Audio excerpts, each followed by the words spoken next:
Right here on Kaieteur Radio for today, November 2, 2021. My name is Joshua Van Slypan, and thank you for joining us. Without further ado, we get to the news in details. Vice President Dr. Bharat Jagdeo disclosed to members of the media yesterday that efforts are afoot to secure up to $2 billion from ExxonMobil to cover any damage that may result from the $9 billion Yellowtail project, the fourth to be developed in the prolific Stabroek block.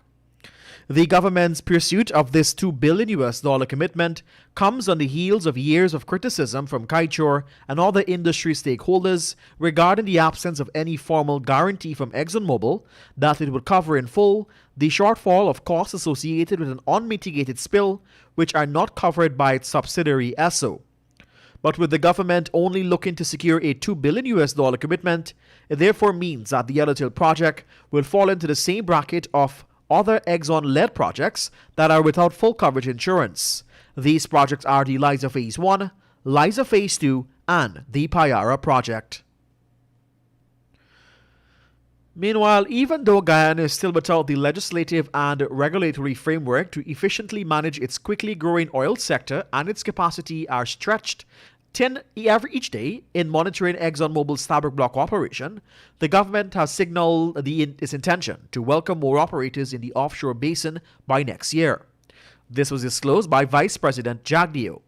He noted that the third quarter of 2022, the government will be looking to auction new blocks, which will now require that it aggressively enforces the relinquishment provisions in the contracts it has with companies such as ExxonMobil, Tullow, and Repsol. To go on to an auction, however, Jagdeo said the government will have to make several policy decisions. If it decides against this, Jagdeo said the government could decide to just auction the areas since it would ultimately have to stand the cost of associated with 3D seismic survey. We tell you now that Barbadian Prime Minister Mia Mottley yesterday scolded some 130 world leaders and leaders of the other delegations over their collective failure in recent years to address the sore issue of climate change, its global impact, mitigation, and adaptation measure needed. She was at the time addressing the opening of COP26. Prime Minister Mottley prefaced her arguments by firstly pointing out that the COVID-19 pandemic has, quote, taught us the national solution to global problems do not work, end quote. She was adamant that we must act in the interest of all people who depend on leaders of today.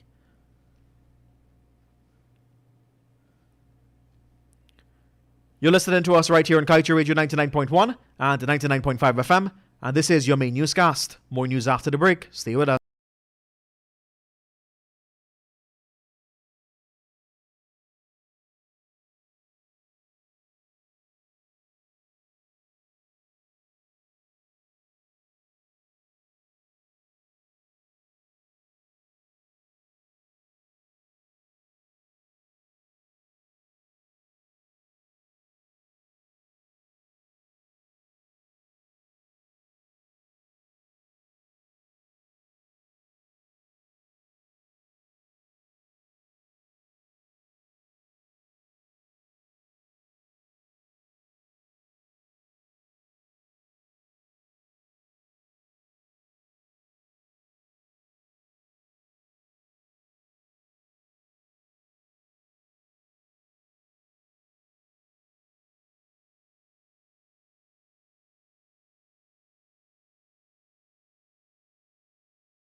On Kaieteur Radio 99.1 and the 99.5 FM. If you've just joined us, this is your news at noon.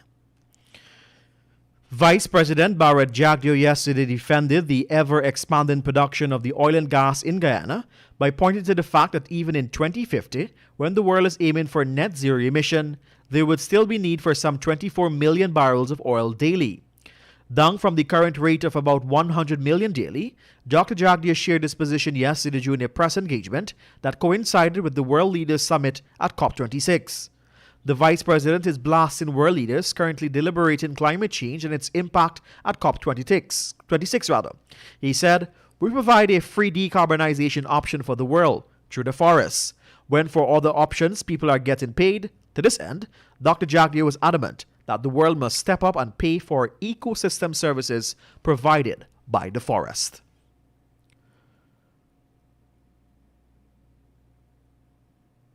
With 2015 to 2021 now deemed to be the 7th hottest year on the record by the World Meteorologist Organization, United Nations Secretary General Antonio Guterres declared yesterday that the world's addiction to fossil fuel is pushing humanity to the brink. He made these remarks at the World Leaders Summit for the 2021 United Nations Climate Change Conference, also known as COP26 in Scotland. Guterres stated that recent climate action announcement might have given the impression that the world is on track to turn things around. Guterres stressed, however, that this is nothing but a mere illusion. To prove his case, the official stated that the last published report of the nationally determined contributions showed that the world is still condemned to 2.7 degrees Celsius. The UN Secretary General said that signs of climate change is clear and leaders the world over must act now. Chancellor of the Judiciary, Justice Yonette Cummins Edwards, has rejected recent criticism leveled against members of the bench, stating that the judiciary has been doing its best to deliver justice despite a deficiency in the workforce. Justice Cummins Edwards was at the time addressing an opening hearing of the appeal matter between the New Building Society and Maurice Arjun. The matter, which has been before the appeal court since 2017, had faced some setbacks at trial. However, yesterday, when poised with another request for an adjournment, the court turned it down. This time, the request for adjournment was made by attorney for the appellate NBS, Pauline Chase, who is appearing on behalf of the mortgage financing body, along with senior counsel Ashton Chase. While she denied the request for an adjournment, the Chancellor imposed $150,000 court costs on the lawyer for late filing of her submission and ordered that the amount be paid before the next hearing of the case, which is set for December 16, 2021. Police stationed on the east bank of Demerara have captured 2 bandits who had attempted to rob a woman in her home yesterday by reportedly posing as meter readers attached to the Guyana Power and Lighting Incorporated. According to the police, the men had tried to invade the woman's home located at 2nd Street on the east bank of Demerara around midday, but her screams thwart their plans and they attempt to escape from her angry neighbors in public transportation, and according to reports, the men approached the unsuspected resident who was home alone at the time and in her yard. Instead of performing their duties of meter readers, one of the bandits reportedly grabbed her armed and tried to force her upstairs, but she started screaming thief. Get the full details in today's Kaieteur News. A decision by a 15-year-old girl to fight back helped her to save... A decision by a 15-year-old girl to fight back helped to save her from being raped by her own relative during the wee hours of Sunday.